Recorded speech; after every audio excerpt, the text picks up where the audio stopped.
সর্বোচ্চ দিয়ে দিয়েছি। আর সেই ভাই কিনা আমাকেই ঠকাইছে। বাবা তুমি বলেছিলে না শকুনতার গরু মরে না, আজকে দেখলে তো ঠিকই রাজুর অভিশাপে আমি সব কিছু হারিয়ে ফেলেছি। আমার আর কিচ্ছু নেই বাবা, আমার আর কিচ্ছু নেই, আমি পুরো নিঃস্ব হয়ে গেলাম। বেরো বেরো তোরা, আমি আবর্জনা একটু পছন্দ করি না, এক্ষুনি আমার ফ্ল্যাট থেকে বেরো। দেখো এই ফ্ল্যাটটা কিন্তু আমার। কি? এই ফ্ল্যাটটা তোর? এই ফ্ল্যাটটা আমার। স্টাম্প দেখবি? ও শিট, কাকে আমি স্টাম্প দেখাবো?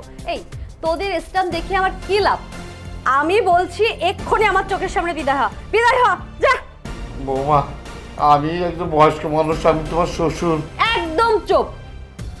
আমি কোনো উটকো ঝামেলা পছন্দ করি না, যা বেরো। আর শোনেন, আমার ঘাড়ের পরে খেতে কি আপনার এত ভালো লাগে? বয়স হয়েছে, চুল পেকে গেছে, মাথায় একটু বুদ্ধি নেই। যান। কি হলো, এখনো দাঁড়িয়ে আছেন কেন? ভালোই ভালো যাবেন নাকি দারোয়ান ডেকে গলা ধাক্কা দিয়ে বের করতে হবে? বাবা চলো। আচ্ছা বাবা, যাচ্ছি।